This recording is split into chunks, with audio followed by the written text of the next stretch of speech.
Hello, and thank you for attending this discussion regarding the future of the energy industry and robotics. My name is Travis Schneider, and I'm a business development manager with RE2 Robotics, a Pittsburgh-based robotics company, a CMU spinout focused on mobile manipulation. Joining me today is Anna Siefken. Anna is the executive director of the Wilton E. Institute for Energy Innovation at Carnegie Mellon University. So welcome, Anna, and thanks for joining me.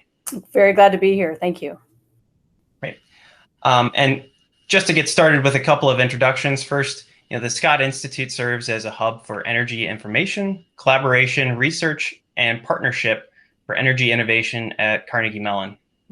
The Scott Institute seeks to optimize energy resources through the reduction of environmental impacts of energy production and development of breakthrough technologies that will provide global impact and enable a sustainable, low-carbon energy future, something I think we all can get behind.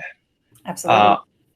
RE2 is a CMU spinoff that specializes in outdoor robotic manipulation. Since 2001, RE2 has developed a robotic technology to support explosive ordnance disposal for the U.S. Department of Defense. RE2 is now looking to leverage its nearly 2 decades of experience in developing highly advanced ground and underwater robotic technology for the DoD to support the energy industry. So just to get things started here, Anna, perhaps could you get us started by talking a little bit about some of the recent observations within industry? Yeah, well, I guess we could start. First, I want to start by saying thank you for being included in this opportunity. Obviously, we're always excited to partner with spinouts from the university, particularly those that have been so successful for so long. So thank you so much. It's interesting when we start talking about 2020, I mean, where to begin? We started the year with oil and gas prices down. We thought that might be, the story, but clearly it isn't the story of 2020. Since March of this year, we've had tremendous numbers of disruption, not only to the industry from COVID-19, but also from other kinds of disruptions that we've had, sort of societal, environmental, and a movement around equity that's really important, particularly because there's so many energy topics that are sort of wound up with equity. So really that reduction of carbon emissions, there's a lot of talk about that. So did we really see a reduction? And what we're finding is that it was temporary. So when the power plants shut down in other countries, when we stopped driving as much as we do, we did see that sort of temporary, the clearing of the skies. We saw these pictures of other countries where suddenly they could see the blue sky. But we're seeing no indication necessarily of permanent behavioral shifts, particularly among people who are employed. And those who are in a position to make decisions. So if you think about it, we've got those that are still employed and those who are not employed. So we're finding that the people who are employed often have the ability, they have the kinds of jobs where they can work from home. They might have a personal car, whereas if they were doing the usual thing pre-March of 2020, they might still be taking public transportation, which now is seen as something that's potentially not as safe. And those folks who are not employed are also having difficulty with transportation. So the temporary reduction that we've seen in energy demand in commercial buildings, it seems to be offset in some cases. Well, at the commercial building scale, it was, we saw a drop in commercial buildings, but the residential has been either flat or we've seen it increase. So we're seeing more and more people that are, changing their work patterns, and that's having an impact. So interestingly enough, as these regions come online, carbon emissions are quickly going back to pre-COVID levels. So transportation systems have not only been sort of rocked by the virus from a ridership perspective, but now also from an employee standpoint. So we're seeing more and more folks who work for transportation systems getting sick. In fact, in Allegheny County, where we are in Pittsburgh, we've had several dozen workers on those transportation systems who have called in sick. So then finally, there's a lot of inequity issues that have come to the surface because energy is often produced, I should say, in ways that is disproportionately impacts and negatively impacts folks in Black and brown communities. And all of that has really come to the surface in the past couple of months. So, if you think about it, solar is something that we see as a solution, but residential solar has never been something that's truly available to people in their houses. And so here we are with people in their houses. They're stuck at home. They may or may not be able to get out to the places where they ordinarily would been able to cool, or even cooling centers are struggling because you can't maintain social distancing. And now, during the hottest part of the year, we're starting to see that rent is due, and some of those sort of caps are being lifted. So there's these enormous sort of energy impacts that are happening because of COVID that have a lot of impact on individuals, both in their work lives and in their home lives. So you add to that what I was talking about, that volatility that already existed at the beginning of the year. I mean, gas and oil prices were in the negative. They were closing offices of certain locations, and there was divestment, selling off of assets. And so that has triggered this reduction in production, reduction in spending, and it goes lower and lower and lower. In terms of renewables, we did a talk just this morning, a webinar, and it was interesting because there was this deep discussion about renewables. Because as I mentioned, people saw, like, what if we had planned better? What if we had more renewables? But it seems that the supply chain is so disrupted that it's very difficult for some of those technologies to continue in a COVID situation. So even between academics, there's sort of a discussion that's going about, is solar and renewables, is it down? Is production down? And I think that in the coming weeks and months, we'll be able to see more about that. So in terms of sort of seeking solutions, right, which is what so much of this is about, there are ways that we can use technology to cope, be it an app, contact tracing app, like things that have come out of Carnegie Mellon, because we've been doing a tremendous amount with our COVID cast work, as well as a Novid app that we've created to do contact tracing with Bluetooth technology. But there's also ways, I think, that we can improve resiliency as we move forward. So one of the ways that we've actually been doing it is really just trying to continue the conversation. As I mentioned just today, we had a talk on tackling energy poverty, which was talking about domestic and international strategies, challenges and insights, what we can see in other countries versus what we're seeing here. And then coming up in July on the 23rd, we are doing a talk talking about investment. So we have folks that are coming in from, impact, financial impact funders. Prime Impact Fund is a major player, as well as Energy Foundry out of Chicago. So we're bringing together folks from national labs and different perspectives to talk about how investment can continue to happen to keep these new technologies moving forward, even in this pandemic time. So those are some of the things that I've seen in terms of the balancing act that happens during something like a pandemic and time of major disruption.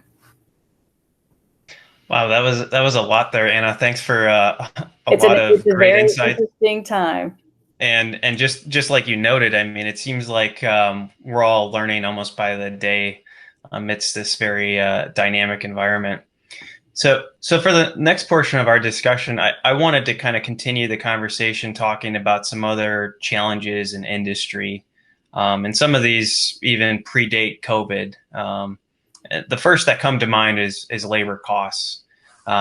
So, despite, I think, a lot of hard work within the energy industry overall to reduce costs, in general, one area where costs have at least plateaued, if not risen with time, is labor. And while that's to be expected, right, everyone kind of expects that wages continue to increase with time, there's an obvious tension between balancing energy costs and labor costs, right? So from my observation, it's really forced, utilities and a variety of other organizations to try to uncover new ways of improving labor productivity in order to remain ahead of labor cost escalation. I don't know, Anna, if you had any other insights more from like the renewable space that you'd like to share as well. Well, yeah, in the renewable space, we continue to actually see sort of a deflation of much of the hardware related costs in renewables, but the efforts are being cannibalized by decreased costs due to labor. And I would talk a lot about supply chain. So if you want to get these, if you want to get panels made or manufactured, there are very few manufacturing sites in the United States, a couple in Ohio, but that supply chain is critically important. So when you're talking about labor, if you can't get the materials to make or install renewables, you're at a standstill. So we see this increase in labor rates and labor competition that's coming on. It's in the construction process and it's dependent on manual labor. So it leaves developers without a whole lot of alternatives. Yeah. Yeah. And in either of those, I agree. In either of those cases, I believe, robotics have matured to a point where we can not only reduce the component costs, so for instance, of the actual manufacturing of solar modules, but also to augment that manual labor, improving labor productivity, quality, and safety, regardless if we're talking in the context of traditional like utility use cases or potentially producing those new renewable assets. One other topic that I wanted to raise as well is one that I think often gets overlooked, and that's operations and maintenance. What are your thoughts there, Anna? Yeah, so operations and maintenance costs have always been a concern, particularly within renewables, and I would also say within energy efficiency. So both in the residential and commercial space, it can just be very, very difficult to maintain those costs. So despite how many of these technologies have a lot of appeal, there's some degree of ongoing maintenance, so like cleaning or operational oversight. So what do you think from sort of a robotics perspective on that? Yeah, I think this is another area where robotics can definitely heed the call. What robots are really good at performing those sorts of repeatable, more mundane tasks, such as cleaning solar panels. We're seeing some activity there. Visual inspection of electrical components for defects and abnormalities also comes to mind. This is an area where, in particular, drone technology has really shined, demonstrating a lot of value in those sorts of applications where, regardless if you're talking about the inspection of renewable assets or ongoing inspection of traditional transmission and distribution assets, they're able to extend the reach of a single operator a lot further. So we're seeing a lot of applications coming online where robots are being used to not only perceive, but now we're starting to see applications where robots are also interacting with the world. So performing those tasks like cleaning modules to improve ongoing efficiency. And looking to the future, I guess I would anticipate many more of those types of applications coming online. Yeah, well, I agree with you. I think that the use of drones in identifying some of those problems, and then artificial intelligence is being used to understand and predict when the cleaning is going to need to happen. So there's some pretty interesting products, I think, on the market. But one interesting thing, and I want to talk about it as like a last area, is really fear of robotics. So obviously, there's a lot of fear that people have. And concern that, somehow people will lose their jobs over robots. So I'm curious, sort of in this context, can you talk a little bit about that fear that people have? Yeah. This is a topic that was definitely very popular, I would say, especially within 2019 and even in 2020, where news media and a variety of different groups have raised this as a topic of concern, and I fully appreciate it and I understand it. But while that might come across as scary and create its own challenge of adoption for those in industry, where people think robotics and artificial intelligence might actually be coming for your job, the opposite is actually true, and it's kind of counterintuitive. But particularly within like even the renewable space, robotics can really be leveraged to lower the cost per watt, lower the time per watt to produce new renewable assets, making renewables more attractive to investors, not only improving the ROI, but also creating more opportunities for more projects, which will likely translate to more jobs. So robotics and automation aren't necessarily something that should be feared, but rather embraced. You can look at that in a number of adjacent industries.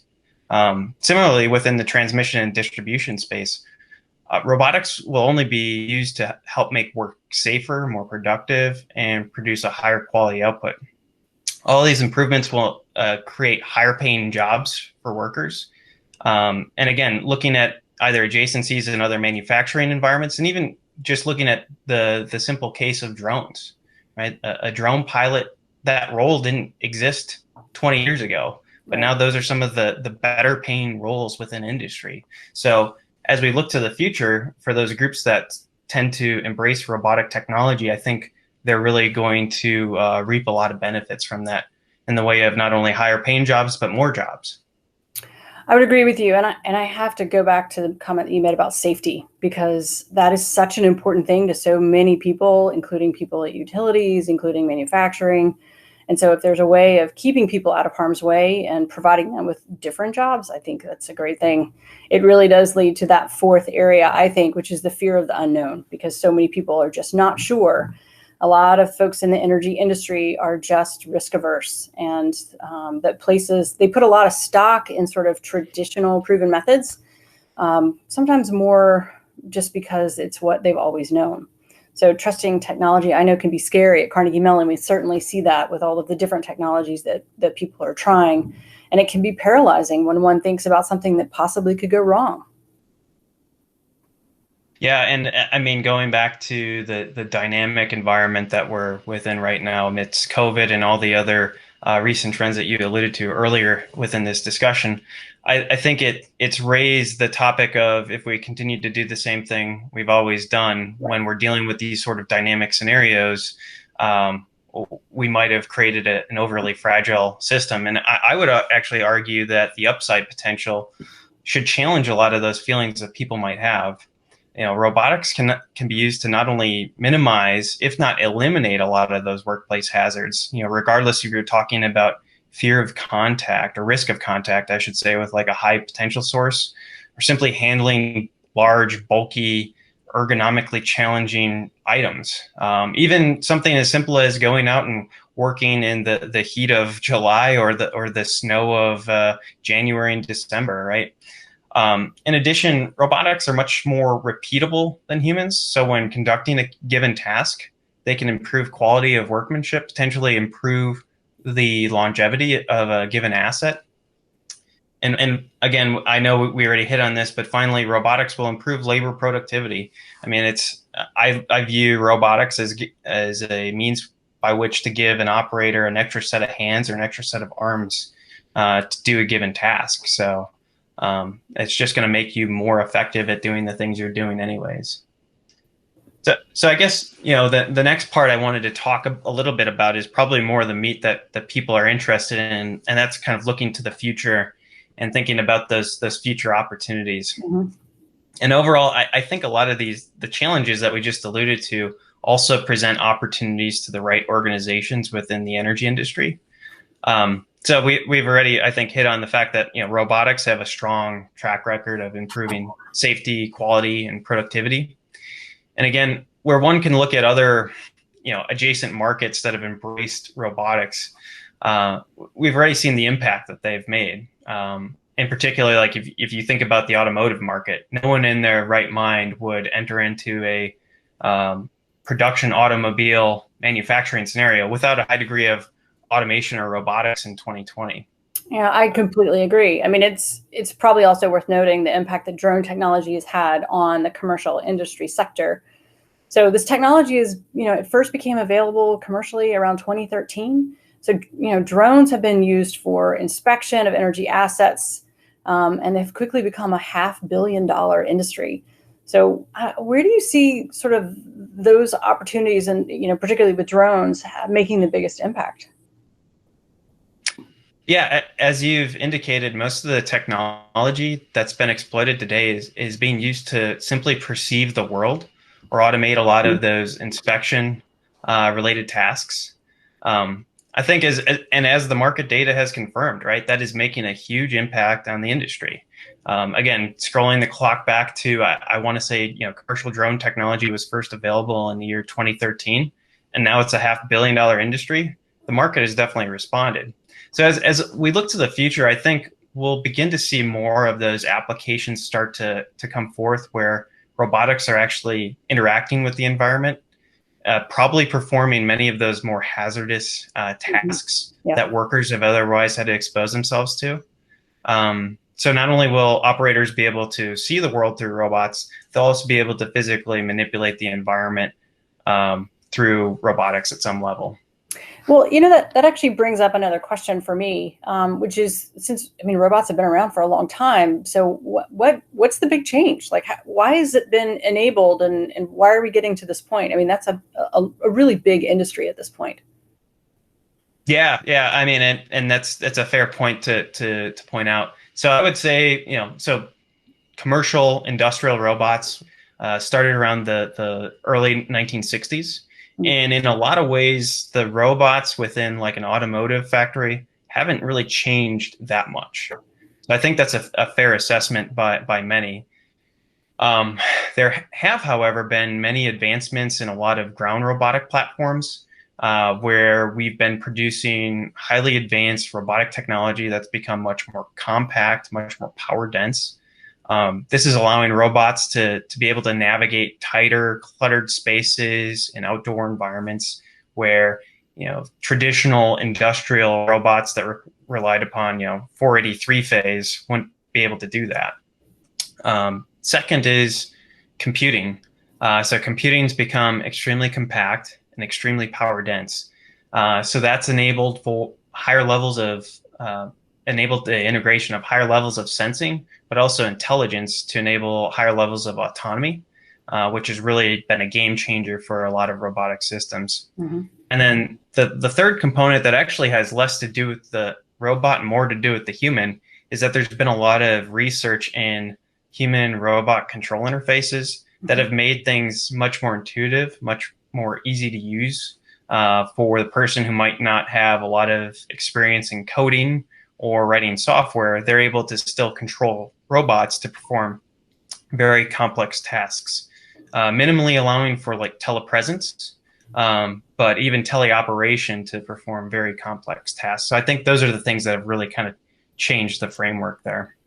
It's interesting. Of all the things that you just mentioned, so many of them are strengths of Carnegie Mellon. So you talked about the human-computer interface, which is a strength of ours, and the use of autonomy. So really, really interesting to sort of see how this is coming together with such an impact on the energy industry. So do you have thoughts on sort of additional applications, what some of those applications might be? Yeah, absolutely. And the good news for people within the robotics industry is there is a myriad of opportunities that I see within the energy industry. Maybe we'll start with like transmission and distribution, right? There is a lot of opportunity to augment a lot of line work tasks in those hazardous scenarios that extend even beyond, inspection. There's a lot of tasks that people, and granted, it's not that workers are putting themselves in an unsafe environment, but they're putting themselves in an environment that there are a lot of known hazards, particularly when we're talking about underground work, being in a confined space, within substations, being exposed to high energy sources, or even overhead work, just simply being working at an elevated height, right? In those scenarios, I don't necessarily see workers being removed from the process. Rather, again, I see robots just coming online as that next new tool to help address those potentially hazardous scenarios. First, improving their safety. Second, improving their labor productivity, but then also the quality of their work. I think there's also just as many, if not probably more, untapped opportunities within the renewable space as well. Just like we had mentioned earlier, many of the construction work practices are almost entirely dependent upon human labor, aside from the use of like heavy equipment, right? In order to produce new renewable assets particularly within the solar industry, that's extremely true. So I think robotics can help to lessen this dependency upon direct manual labor, improve a lot of ergonomics and safety related concerns, and help to also minimize labor costs. And then, much like we alluded to earlier as well, I think robotics can help to minimize the labor requirements associated with ongoing operations and maintenance in a variety of different scenarios. Regardless if we're talking about cleaning solar modules, there's a lot of robotics companies already helping to conduct that task. But I think we're really only scratching the surface there. So I see robotics being used to project human presence where it might be minimally difficult, if not impossible, to have humans present. An inspection or a task that comes to mind is the inspection of a lot of underwater components for offshore wind resources. So, the big trend with offshore wind right now is everything's getting bigger and further offshore to get into those right wind streams. So that creates a challenge where, wind resources are being deployed in deeper waters, stretching with cables stretching back to land, multiple, tens of miles, if not hundreds of miles back to land. So the question then becomes, how are we going to continually inspect a lot of those components between the generation source and where it hits land? Really one of the only options right now is, underwater divers, if you want to do that manually. But that's where I would tend to lean heavier on a robotic resource to try to augment that sort of task. So, well, Anna, I think we covered a lot of ground in our discussion today. Thanks again for joining me. Of course. And Anna, if people wanted to reach out to the Scott Institute, what would be the best way for them to connect? So we have a pretty robust website. It's www.cmu.edu/energy. And so you can type that in, and it has all the information about the programming that we do throughout the year, much of which right now is virtual, but we're hoping to get back to in-person at some point in the future.